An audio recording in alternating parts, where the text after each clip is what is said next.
아, 금요 기도회를 통해서 우리가 아브라함에 대한 이야기를 꽤나 이제 긴 시간 동안 이야기를 했습니다. 오늘은 드디어 아브라함의 이제 마지막 이야기가 되겠습니다. 여러분, 아브라함을 우리가 무엇의 조상이라고 부르고 있습니까? 믿음의 조상. 그만큼 믿음에 대해서는 독보적인 입지를 가진 사람이 이 아브라함이라는 거죠. 그런 아브라함인데, 여러분, 우리가 이제 수주간 동안 실제로 아브라함을 살펴봤을 때에 어떤 느낌이었습니까? 좀 우리가 생각했던 거하고 많이 다르지 않았습니까? 하나님께서 이 부르셨을 때에 너는 본토 친척 아비를 떠나라라고 했을 때에 그의 순종에서 본토를 떠났던 것 참 잘한 일이었습니다. 다만 아브라함은요, 아버지 데라와 조카인 롯을 함께 데려갔습니다. 본토는 떠났지만 아비와 친척까지 떠나라고 했던 그 말씀은 지키지 못했어요. 특히나 조카 롯도 함께 했다고 했는데, 롯은 말하자면요, 보험으로 데려간 겁니다. 75세 아브라함이 내가 혹시라도 자식을 못 낳게 되면 이 롯을 후계자로 삼겠다는 심산으로 그랬던 거예요. 그러니까 아브라함이 믿음으로 하나님의 말씀을 따라갔지만은 이 온전한 믿음으로 출발했던 건 아니었던 거예요. 그러니 결국 롯과는 이 비극적인 헤어짐을 겪어야 됐죠. 이뿐 아닙니다. 약속의 땅에 이제 다다랐을 때도 그랬어요. 그 땅에 기근이 일자 어떻게 했습니까? 내가 살겠다고 살 길을 찾아서 약속의 땅을 벗어나서 애굽으로 도망가 버렸죠. 그리고 그 애굽에서 아내를 뺏길 위기를 만납니다. 그때 어떻게 했습니까? 이 아내를 뺏기는 거는 뭐 뺏기는 거고, 이 아내 때문에, 이 미모의 아내 때문에 내가 죽임 당할까봐 결국 아내를 뭐라고 불렀어요? 당신 이제부터 나를 여보라고 부르지 말고 오빠라고 부르라고. 내가 죽으면 안 되니까. 그렇게 해서 결국 아내 뺏기지 않습니까? 그죠? 무엇보다 하나님께서 하늘의 별과 같은 자손들을 주겠다고 약속하시면서 이 쪼갠 짐승 사이로 하나님만 홀로 지나가시는 그야말로 황송한 언약식을 했거든요. 어마어마한 언약식을 거치고 나서 하나님이 반드시 그 일을 이루시겠다는 약속을 주신 건데, 아브라함은요, 이 약속을 받은 직후에 애굽의 여종 하갈을 통해서 이스마엘을 낳았습니다. 이거 정말 어이없는 잘못이었어요. 그래서 거예요. 아브라함이 이스마엘을 낳은 나이가 86세였는데 무려 13년이 지난 99세가 될 때까지 하나님은 아브라함한테 침묵해 버리십니다. 이렇듯 아브라함의 삶을 쭉 살펴보면요, 그야말로 좌충우돌입니다. 그러면서 하나님을 알아간 거고, 그러면서 하나님을 신뢰하는 방법들을 찾아간 겁니다. 이것이 아브라함이 겪은 믿음의 여정들이었어요. 그렇게 아브라함의 믿음은 100세에 낳은 아들 이삭을 모리아산에서 하나님께 바치는 데까지 이른 겁니다. 하나님께서 이 아들을 이삭을 번제로 드리라고 하셨습니다. 사람을 번제로 드리라고 하는 건데 뭘 요구하시는 겁니까? 짐승을 그 제사 드릴 때 그렇게 하는 것처럼 아들을 잡아서 반으로 사람을 쪼개가지고 그 내장을 다 끄집어내서 그걸 불태워서 바치는 그걸 하라고 하는 거예요. 여러분, 말도 안 되는 요구 아닙니까? 이 말도 안 되는 명령에 아브라함은 어떻게 해요? 순종합니다. 아이를 정말 쪼개려고 에잇 하고 이렇게 칼을 들었을 때에 급한 쪽은 누가 됐어요? 하나님이 급했습니다. 그래서 창세기 22장 11절 보면요, 여호와의 사자가 하늘에서부터 그를 불러 이르시되 뭐라 그랬어요? 아브라함아. 한 번 불렀습니까? 아브라함아, 아브라함아. 이 성경에 글로 적혀 있으니까 그냥 그렇지, 여러분 이 상황을 하나님의 입장에서 생각해 보십시오. 이게 그냥 아브라함아, 아브라함아 그랬을까요? 굉장히 급했겠죠, 그죠? 아브라함아, 아브라함아 이겁니다, 그죠? 그래 아브라함이 이르되 내가 여기 있나이다. 12절 사자가 이르되 그 아이에게 내 손을 대지 말라, 그에게 아무 일도 하지 말라. 이 하나님이 오히려 다급할 정도입니다. 말하자면 하나님을 당황하게 할 정도로의 믿음, 그 정도로까지 성숙해 있는 걸 볼 수 있어요. 여러분, 아브라함이 도대체 뭘 믿고 아들을 그렇게 죽이려는 그런 일까지 하려고 했던 걸까? 히브리서 11장 18절에 보면요, 아브라함이 도대체 뭘 믿었는지 그 정체가 나오죠. 같이 한번 읽어보겠습니다. 시작. 그에게 이미 말씀하시기를 내 자손이라 칭할 자는 누구라고요? 이삭으로 말미암으리라 하셨으니, 그 다음 그가 하나님이 능히 이삭을 어떻게 한다고요? 죽은 자 가운데서 다시 살리실 줄로 생각한지라. 비유컨대 그를 죽은 자 가운데서 다시 도로 받은 것이니라. 이삭을 통해서 하늘의 별과 같은 자손이 나게 하시겠다 약속하신 분이 하나님이라는 거예요. 그렇다면 하나님께서 그 일을 반드시 이루실 거라는 거죠. 그렇다면 혹 이삭이 죽더라도 하나님은 그를 다시 살려내셔서라도 반드시 그 약속을 이루어 가실 거라고 확신했다는 겁니다. 그게 오늘날 우리 부활의 소망이 되는 거죠. 여러분, 그래서 아브라함은 순종했다는 거죠. 그렇다면 여러분, 이삭을 바치라고 했던 하나님의 명령은 뭐가 되는 겁니까? 그 명령이 그냥 실없는 그냥 말이 돼버리면 안 되지 않습니까? 그래서 여러분, 놀랍게도요, 이 모리아 이 산 위에 어떤 일이 벌어져요? 이 아들을 죽이는, 이삭을 죽이는 일을 대신해서 뭐가 있습니까? 수량 한 마리가 그 옆에 풀숲에 이렇게 뿔이 걸린 채로 있는 걸 보게 된 거예요. 여러분, 이게 놀랍다고 하는 것은 양이 홀로 그 위에 있을 리가 만무했기 때문입니다. 학자들이 하는 얘기예요. 일단 양은요, 혼자 돌아다니는 동물이 아니죠.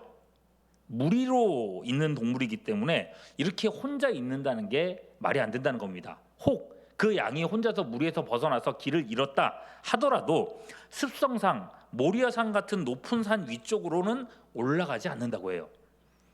그런데 있을 턱이 없는 양이 그곳에 있었다는 겁니다. 게다가 뿔이 걸렸는데도 얌전하게 있었다는 거예요. 하나님이 보여주시기 전까지는 거기에 양이 있는지도 몰랐습니다. 이게 무슨 말입니까? 하나님께서 그곳에 양을 준비하고 계셨다는 거예요. 이 양으로 아들을 대신해서 번제를 드리고 그 땅의 이름을 뭐라고 불렀어요? 여호와 이레. 하나님께서 준비하신다라는 이름으로 불렀습니다. 다른 말로는 여호와께서 보신다라는 뜻도 됩니다. 이레라는 말이요. 하나님께서는요, 아브라함과 이삭이 이 산에 올라올 때에 이미 양을 준비하셨다는 거예요. 양을 보고 계셨습니다. 이 이야기의 결말을 하나님은 이미 알고 계셨습니다. 하나님은요, 실수가 없는 분입니다. 그러니 하나님의 일에 대해서는 걱정하거나 염려할 이유가 없더라. 지금까지 염려하고 걱정하며 살아왔던 그 모든 것들이 다 부질없다는 걸 드디어 깨닫게 된 겁니다. 그러니 여러분, 여호와 이레 준비하시는 하나님, 이 고백을 했을 때 아브라함의 믿음은요, 이제 거의 완숙한 단계에 이르렀다고 볼 수 있는 거예요. 자, 이삭을 이렇게 바치게 됐고요. 이삭을 바치는 일이 마무리되고 바로 이어지는 창세기 22장 20절에 보시면요, 뭐라고 돼 있는가 보면은, 이 일 후에 어떤 사람이 아브라함에게 알려 이르기를 밀가가 당신의 형제 누구에게요? 나홀에게 자녀를 낳았다 하였더라. 자, 나홀이 아브라함의 동생이거든요. 그가 자녀를 낳았고 그 자녀들이 또 자라가지고 벌써 손주까지 봤다는 이야기를 들었다는 얘기예요. 아브라함이 이삭을 몇 살 때 낳았어요? 100살 때 낳았잖아요. 워낙에 자손을 늦게 봐서 몰랐는데 그 동생은 벌써 자손 낳고 그 자손이 또 자손을 낳아서 할아버지가 돼 있더라. 이 소식을 들은 겁니다. 그럼 이 이야기가 왜 갑자기 등장했는가? 이 손주들 중에 중요한 사람이 있기 때문에 그렇습니다. 22장 23절 같이 봅니다. 시작. 이 8사람은 아브라함의 형제 나홀의 아내 밀가의 소생이며, 자, 나홀의 아들 부두엘인데요. 부두엘은 누구를 낳았어요? 리브가를 낳았다고 합니다. 여러분, 이 리브가가 누구예요? 훗날에 이삭의 아내가 될 사람입니다. 무슨 말인지 아시겠습니까? 이삭을 대신해서 번제로 드릴 양을 지켜보셨던 하나님께서는 또한 이삭의 아내가 될 리브가도 지켜보고 계셨다는 거예요. 그야말로 아브라함의 앞길, 그리고 아브라함 집안의 앞길을 예비하시는 하나님이라는 거죠. 아브라함은요, 이 소식을 들었을 때 이것을 가볍게 듣지 않았습니다. 즉시 이삭의 아내를 정하는 일에 착수하게 됩니다. 이제 그게 오늘 이제 24장의 전체 말씀이에요. 이 말씀이 너무 길다 보니까 제가 두 구절만 읽었고, 지금부터는 이제 24장에 어떤 얘기가 있는지를 한번 같이 얘기해 보겠습니다. 어느 날 이제 2절입니다. 아브라함이 자기 집의 모든 소유를 맡은 늙은 종을 부릅니다. 자기 집의 모든 소유를 맡았다 그랬으니까 이 늙은 종은 아브라함이 봤을 때 어떤 사람이에요? 정말 믿을 만한 사람이겠죠, 그죠? 자, 가장 믿을 만한 사람을 불러서 중요한 부탁을 하게 되는데 3절 후반절 뭐라 그럽니까? 너는 내가 거주하는 이 지방 가나안 족속의 딸 중에서 내 아들 이삭을 위해서 아내를 택하지 말고 4절 내 고향 내 족속에게로 가서 아들 이삭을 위하여 아내를 택하라, 이렇게 얘기를 하고 있습니다. 지금 살고 있는 가나안 지역 사람들은 하나님을 경외하지 않는 사람들입니다. 아브라함은요, 이 결혼 문제 때문에 집안의 신앙이 흔들리는 것을 원치 않았습니다. 그러니 그들과는 혼인관계를 맺지 않겠다고 얘기를 하는 거예요. 그렇게 해서 이런 부탁을 하는 건데, 아브라함의 선한 이런 의도에도 불구하고 늙은 종의 입장에서는요, 아브라함의 이 부탁이 굉장히 당황스럽습니다. 왜냐하면 아브라함의 고향인 이 유프라테스 유역 이곳까지는 거리상으로 이걸 찾아가려 그러면 무려 1800km나 되는 먼 거리입니다. 여러분, 서울에서 부산까지 얼마나 돼요? 400km 좀 더 되죠, 그죠? 1800km면 그보다 5배는 되는 거리입니다. 뭐 차가 있어요, 비행기가 있어요, 그죠? 여러분, 이동하는 시간이 아무리 빨리 가도 2달 이상은 걸리는 거리라는 거예요. 어마어마한 거리를 가야 되죠. 게다가 여러분, 여기까지 이 먼 데까지 가는 것도 문제인데 가서도 문제입니다. 이 지역이 얼마나 큰지 몰라요. 제가 이거 구글 지도를 펴가지고 대한민국 지도하고 그 유프라테스 하류 지역을 이렇게 대한민국 지도에 이렇게 떼가지고 이렇게 붙여봤는데요. 1대1로 해가지고요. 붙여봤는데 유프라테스 하류가 거의 우리나라 경기도 지역만 하더라고요. 우리 속담에요, 서울에서 김삿갓 찾는다는 말이 있나요? 뭐라 그래? 죄송해요. 김서방이라고, 김삿갓인가? 김서방 모르겠는데 서울에서 김서방 찾기라는 그런 속담이 있죠. 이게 무슨 뜻입니까? 서울에서 김서방을 찾으려면 어렵다, 쉽다? 매우 어렵다는 뜻이죠, 그죠? 그런 이야기인데, 지금처럼 정보기 핸드폰도 없고 그죠? 정보 기술이 없었던 그 시대에 서울보다 훨씬 더 큰 경기도 어디에서 김씨 찾아봐라 이렇게 얘기를 하면은 여기 쉬운 일일까요? 어려운 일일까요? 어쩌면 이게 거의 불가능한 일처럼 느껴질 수도 있다는 겁니다. 이 말도 안 되는 부탁을 한다는 거죠. 이 말도 안 되는 부탁에 이 종의 대답을 보면요, 동생의 집 어떻게 찾습니까? 말이 됩니까? 이런 건 말도 안 해요. 그건 어떻게든 내가 시간이 얼마나 걸리든 아브라함이 부탁이니까 내가 찾으면 된다, 찾겠다, 이건 생각을 한 거예요. 그만큼 충성된 종이라는 걸 알 수 있어요. 종의 걱정은 다른 데 있었습니다. 뭐냐면요, 5절입니다. 종이 이르되 뭐예요? 여자가 나를 따라 이 땅을 오려고 하지 아니하거든. 그 여자를 찾았어. 근데 그 여자가 안 오려고 하면 내가 주인의 아들을 주인이 나오신 땅으로 오히려 데리고 가야 됩니까? 이삭을 데리고 그 고향 땅으로 가면 되겠습니까? 물는 거죠. 그렇습니다, 여러분. 어떤 여자가 본 적도 없는 사람한테 시집 가겠다고 1800km나 되는 거리를, 집을 나와서 이 먼 거리를 따라오겠느냐? 이게 될까요? 묻는 거예요. 그랬을 때에 아브라함은요, 종의 걱정을 이제 불식시키는 건데 7절 후반절에서 이렇게 말합니다. 뭐라고 합니까? 그가 하나님이 그 누구를요?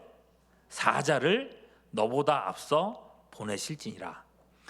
내가 거기서 내 아들을 위하여 아내를 택할지니라, 이렇게 얘기했어요. 여러분, 이게 성경에서 나오는 아브라함의 사실상 마지막 멘트입니다. 아브라함이 마지막으로 하는 말이에요. 고백이죠. 뭐예요? 하나님이 그 사자를 너보다 앞서 보내실지라. 이 아브라함이 평생 살아오면서 하나님과 동행하면서 내 인생에 대해서 스스로 내린 결론이 이거라는 거예요. 항상 하나님은 내 앞길을 인도해 오셨다. 지금도 마찬가지라는 거예요. 훗날에도 보면요, 아브라함의 자손 이스라엘이 광야 생활을 할 때에도 보면은 하나님이 그 자손의 앞길을 무엇과 무엇으로 인도하셨어요? 구름 기둥과 불 기둥으로 인도하셨습니다. 그런 하나님이라는 겁니다. 아브라함은 이 사실을 확신했기 때문에 다른 가능성을 두지 않고 종에게 모든 것들을 일임합니다. 10절 보십시오. 이에 종이 그 주인의 낙타 중 10피를 끌고 떠났는데 곧 그의 주인의 무엇을요? 모든 좋은 것을 가지고 떠났다 그랬어요. 그러면 아브라함 입장에서는 좀 어떨 것 같습니까? 아유, 좀 적당히 좀 갖고 가라고, 이거 안 되면 다음에 다른 거라도 해야 되지 않냐고 이런 생각을 해야 될 것 같지 않습니까? 주인이 가진 모든 좋은 것을 가져갔다 그랬어요. 그런데 아브라함도 그것을 말리지를 않았다는 겁니다. 그만큼 아브라함은 이 일의 결말을 확신하고 있습니다. 종은 이 일에 결코 실패하지 않을 것이다. 그리고 아브라함의 예상은요, 적중합니다. 예상이 아니고 믿음이었죠. 자, 이제 시간이 흘렀습니다. 종은 어찌어찌해서 메소포타미아 이 지방까지 찾아왔습니다. 종 입장에서는요, 지금부터가 이제 막막합니다. 여기까지는 왔어. 하나님께서 사자를 먼저 보내시겠다 그랬는데 그 사자가 어디 있는지도 모르겠어요. 어디로 가야 될지, 누구한테 말을 걸어야 될지 아무것도 알 수 없는 정말 깜깜한 상황입니다. 이 정도 되니까 종도 이제 오기가 생기는 거예요. 하나님 어떻게 하라고요? 그래서 그 오기를 가지고 하나님 앞에 기도를 하기 시작합니다. 그 기도가 12절, 13절, 14절입니다. 무슨 기도인지 보십시오. 그가 이르되 우리 주인 아브라함의 하나님 여호와여, 원하건대 오늘 나에게 순조롭게 뭐하게 하사? 만나게 하사 내 주인 아브라함에게 은혜를 베푸시옵소서. 성중 사람의 딸들이 뭐하러 온다고요? 물 기르러 나오겠사오니 내가 이 우물 곁에 서 있다가 한 소녀에게 이르기를 청하건대 너는 물동이를 기울여 어떻게 하라 그랬어요? 나로 마시게 하라 할 거니까 그의 대답이 마시라. 그 다음이 중요합니다. 내가 당신의 무엇에게도 낙타에게도 마시게 하리라 라고 하면 이는 주께서 주의 종 이삭을 위하여 정하신 자라. 이로 말미암아 주께서 내 주인에게 은혜 베푸심을 내가 알겠나이다 라고 얘기했어요. 좀 길었는데요, 이런 내용이죠. 종이 이곳에서 만나는 여자에게, 내가 처음 만나는 여자한테 물을 달라고 할 겁니다. 그런데 그 여자가 나한테만 물을 주는 게 아니라 누구한테도 물을 주면요, 낙타한테도 물을 마시게 하면 그 사람은 하나님께서 정하신 사람입니다 라고 얘기를 하는 거죠. 여러분, 이게요, 뭐 그럴 수도 있겠다 싶죠. 근데 이게 아니라는 겁니다. 말도 안 되는 순 억지를 하나님 앞에 부리고 있는 거예요. 11절 보면요, 이때가 언제냐면은, 언제예요? 저녁 때라고 했어요. 보통 여인들이 물을 기르러 오는데 여기서 긴 시간을 보내면 안 됩니다. 기본적으로 빨리 물을 깃고 들어가야 됩니다. 그 와중에 여자가 낙타에게도 물을 먹이는지 보겠다고 하는 건데 이게 절대 쉬운 일이 아닙니다. 낙타는요, 보통 일반적으로는 물을 잘 안 마신답니다. 대신에 한 번 마시기 시작하면은 어마어마하게 마신대요. 얼만큼 마시냐면은 한 마리가 50리터에서 80리터 정도를 마신다고 합니다. 50리터에서 80리터. 얼만큼이 1.5리터가 요만하잖아요. 물통이 만일에 이제 여자가 들고 다니는 물통이 한 10리터 정도 된다 하면은 10리터도 크겠죠, 그죠? 1.5리터 이만하면 10리터 이만할 거 아닙니까, 그죠? 이런 10리터짜리 물통을 들고 있다고 해도 이 우물까지 5번에서 8번을 왔다 갔다 하면서 낙타에게 물을 먹여야 된다는 거죠. 그런데 낙타가 지금 몇 마리가 있어요? 10마리가 있습니다. 훨씬 더 왔다 갔다를 많이 해야 되는 거예요. 그 무거운 물을 들고요. 그런데 물만 문제가 아니라 우물도 문제예요. 이 우물이 이 사막 지역에 있는 우물이요, 우리나라에 있는 일반적인 이런 두레박 이렇게 내렸다 올렸다 하는 그런 우물이 아니랍니다. 물의 근원을 찾기 위해서 사람들이 넓고 깊게 우물을 팠답니다. 그러다 보니 이 고고학적인 발견에 따르면요, 10m 이상 계단으로 내려가 가지고 물을 떠서 올라와야 되는 곳들도 많았다고 합니다. 그래서 여러분 16절 말씀 보시면요, 우물을 얘기하는데 두레박을 내려서 물을 퍼올렸다는 게 아니라 뭐라고 돼 있어요? 이 사람이 직접 어떻게 했어요? 내려가서 물을 그 물동이에 채워가지고 또 어떻게 했어요? 올라왔다고 하잖아요. 우물에 내려갔다 올라왔다를 해야 된다니까, 그 무거운 물동이를 들고. 낙타에게도 물을 먹이는 사람이 하나님 그 사람입니다라고 지금 얘기를 한 건데, 기도를 한 건데, 과연 어떤 여자가 이 정도나 되는 엄청난 노역을 감당을 할까?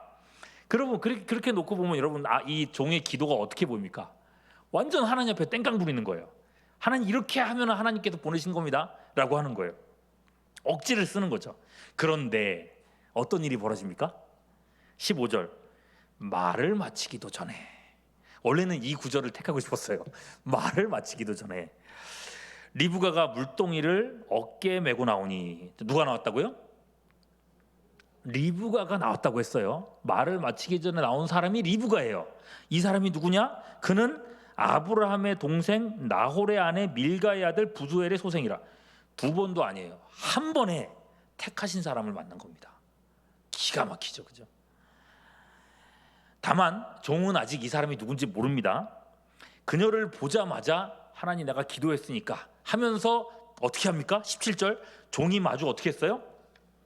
이 노인이요 달려갔답니다. 이르되, 달려가지고 막 손을 헐떡거릴 거 아닙니까? 헐떡거리면서 얘기합니다. 이르되 청하건대 내 물동이의 물을 내게 조금 마시게 하라 라고 한 겁니다. 급하게 왔죠, 그죠? 정말 이판사판 부딪힌 겁니다. 그 리브가가 얼마나 놀랬겠어요. 이 나이 많은 할아버지가 전력으로 달려가지고 물 좀 달라고 하니까 뭔가 큰일 났다 싶었던 것 같아요.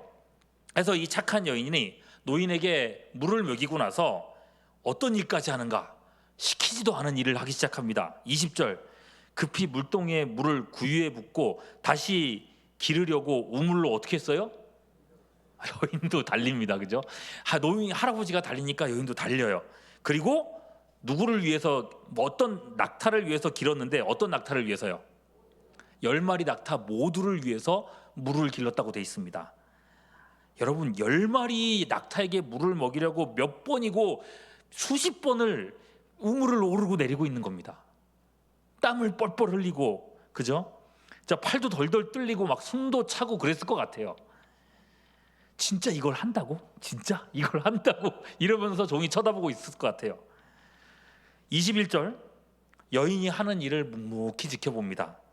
야, 이 사람이다. 하나님이 보내신 사람 이 사람이다. 그래서 그한테 22절, 반세겔 무게의 금 코걸이 1개와 10세겔 무게의 금 손목걸이 1쌍을 그에게 주죠.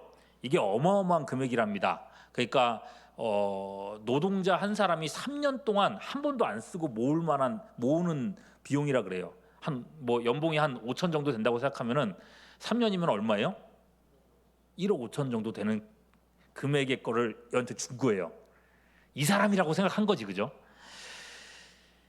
이 사람을 일단 이삭의 아내감으로 딱 찍었습니다. 그리고 드디어 그한테 묻습니다. 23절, 이르되 네가 누구의 딸이냐 청하건대 내게 말하라. 24절, 그 여자가 그에게 이르되 나는 밀가가 누구에게요? 나홀에게 낳은 아들 부두엘의 딸이니이다. 기절초풍할 대답을 들은 겁니다. 그녀의 입에서 아브라함의 동생 나홀의 이름이 나올 거라고는 상상도 못했을 거예요. 이 종이요, 아브라함과 함께 있고 아브라함을 섬기면서 숱하게 많은 일들을, 정말 기적 같은 일들을 경험했지만 자기가 이런 일을 직접 경험하니까 말문이 막힐 지경이 된 겁니다. 야, 이게 하나님의 예비하심이라는 거구나. 이게 여호와 이레구나. 이게 하나님의 사자가 앞서 행하는 일이구나. 그래서 종은요, 즉시 하나님 앞에 머리를 숙이고 경배하는데, 그게 오늘 우리가 구절로 택한 말씀이었죠. 27절, 이르되 나의 주인 아브라함의 하나님 여호와를 찬송하나이다. 나의 주인에게 주의 사랑과 성실을 그치지 아니하셨사오며 여호와께서 어디서요? 길에서 나를 인도하사 내 주인의 동생 집에 이르게 하셨나이다. 정말 한치 앞도 예상 못할 그런 길이었는데 그 길을 하나님께서 인도해 오셨다는 겁니다. 하나님의 인도하시면은요, 한치의 오차도 없었다는 것입니다. 그러니 여러분, 우리의 한치와 하나님의 한치는요, 정말 하늘과 땅만큼의 큰 차이가 있다는 거예요. 이제 리브가의 뒤를 따라서 나홀의 집으로 들어갑니다. 그 가족들에게 지금까지 있었던 일들을 거의 토시도 안 틀리고 그대로 이야기합니다. 그게 여러분 35절부터 48절까지 말씀이에요. 독자의 입장에서는 여러분들이 이 24장 전체를 한번 읽어보시면요, 똑같은 거를 또 한 번 읽게 되는 그런 내용이거든요. 굳이 반복하지 않아도 될 것 같은데 여기서 한 번 더 얘기를 하는 겁니다. 그리고 이 이야기 때문에 창세기 24장이 창세기 전체에서 가장 긴 장이 되었습니다. 리브가의 가족들은요, 늙은 종의 이야기를 듣고 종이 가지고 온 이 말도 안 되는 어마어마한 보물들을 보고, 오늘날로 치면 여러분 롤스로이스가 10대가 쫙 와 있는 거예요. 낙타 10마리가 와 있다는 건요. 그 낙타들을 보고 의심할 여지가 없었어요. 여러분, 이 일을 설명하고 나서 종의 태도가 어떻게 바뀌어 있는지 보십시오. 자, 여러분, 하나님의 뜻은 분명합니다. 그러니 49절, 이제 당신들이 인자함과 진실함으로 내 주인을 대접하려거든 내게 알게 해주시고, 그렇지 않더라도 내게 알게 해주셔서 내가 울어든지 자로든지 행하게 하소서. 무슨 말이에요? 안 주면 어떻게 하겠다는 거예요? 나 그냥 떠나겠다는 얘기를 하고 있는 거죠. 으름장을 놓고 있는 거죠. 여러분, 생각해 보세요. 이 종이 처음에 아브라함한테 이 명령을 받고 가장 걱정했던 게 뭐였습니까? 5절이었죠.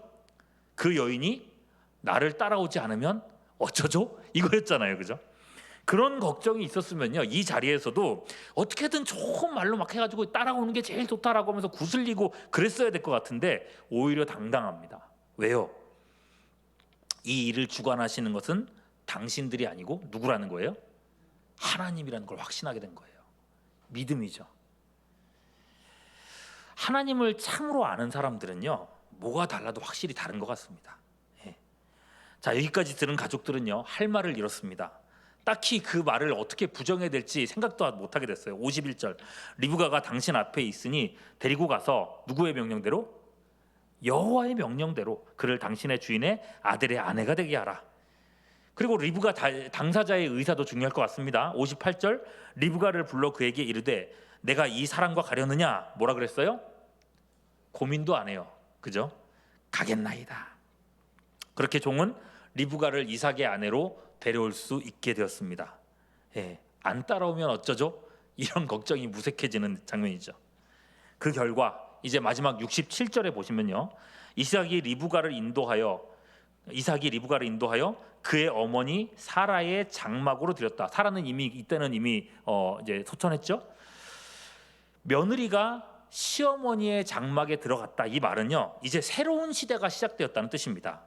그 다음 장인 창세기 25장으로 넘어가면 아브라함이 죽고 이제 다음 시대로 이어지는 이야기가 시작되는 것입니다. 믿음의 조상 아브라함이 없는 다음 시대에도 하나님은 아브라함에게 그러셨던 것처럼 그 자손들을 신실하게 이끌어 가실 것입니다. 오늘 얘기는 그걸 보여주는 그림인 겁니다. 자, 여러분, 오늘 우리가 살펴본 창세기 24장은 아브라함의 일생에서, 아니 창세기 전체에서 가장 긴 이야기입니다.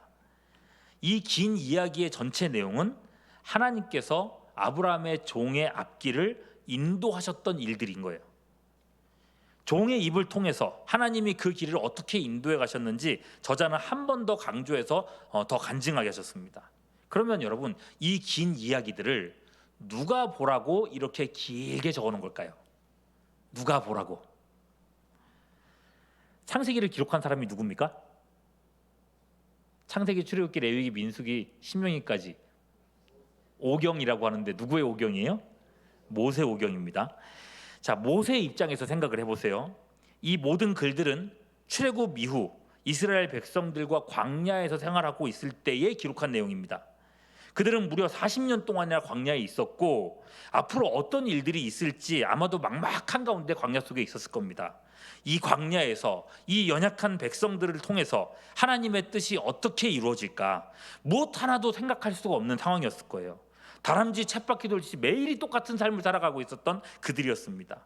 그런 백성들에게 모세는 늙은 종의 입을 통해서 답을 주고 있다는 것입니다. 27절 같이 한번 읽어볼까요? 이르되 나의 주인, 다시 한번 읽어봅니다. 시작. 이르되 나의 주인 아브라함의 하나님 여호와를 찬송하나이다. 나의 주인에게 주의 사랑과 성실을 그치지 아니하셨사오며 여호와께서 길에서 나를 인도하사 내 주인의 동생 집에 이르게 하셨나이다. 늙은 종의 고백처럼 하나님은 이스라엘을 광야의 길에서도 인도하사 약속의 땅에 들어가게 하실 겁니다. 그 땅을 반드시 취하게 하실 거예요. 그러니 여러분, 아브라함의 이야기는 오늘 광야 이스라엘 백성의 이야기가 된다는 것입니다. 그래서 이걸 이렇게 길게 기록한 거예요.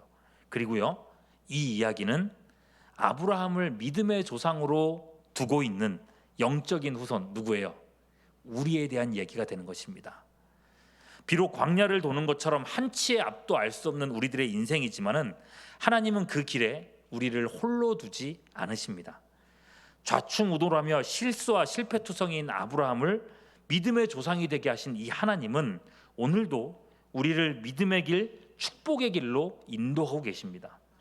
하나님은 우리 인생에 대해 결코 실수하거나 실패하지 않으실 겁니다. 다만 여러분이 하나님의 길을 따라가실 때에 그 길에 순종하며 나아가는 여러분들이 될 수 있기를 소망합니다. 내가 원하는 것을 하나님의 뜻에 투영시키려면서 고집부리면서 하나님 이게 맞지요 저게 맞지요 이래 되는 것이 아니라, 아브라함이 부르심을 따라서 본토를 떠나갔던 것처럼, 아브라함의 종이 갈 길을 알지 못하지만 순종하며 나아갔던 것처럼, 그 며느리 리브가가 또한 부르심을 따라서 늙은 종을 따라갔던 것처럼 하나님의 부르심을 따라 복된 길을 걸어갈 수 있는 우리 모두가 될 수 있기를 주님의 이름으로 축원합니다. 기도하겠습니다. 하나님이 그 사자를 너보다 앞서 보내실지라, 아브라함의 마지막 고백이 오늘 우리의 확신이 되게 하여 주시옵소서. 사람의 눈으로 봤을 때는 좁은 문이고 좁은 길이지만 믿음의 눈으로 봤을 때는 시온의 대로임을 확인하게 하여 주시옵소서. 하나님만 빼고 모든 것을 신봉하는 세상 속에서 오직 하나님만 붙잡는 우리 신앙 되기를 원합니다. 오늘 저녁에 기도할 때에도 우리에게 흔들림 없는 믿음을 더하여 주시옵소서. 주님을 의지하고 우리 구주 예수 그리스도의 이름으로 기도하옵나이다. 아멘.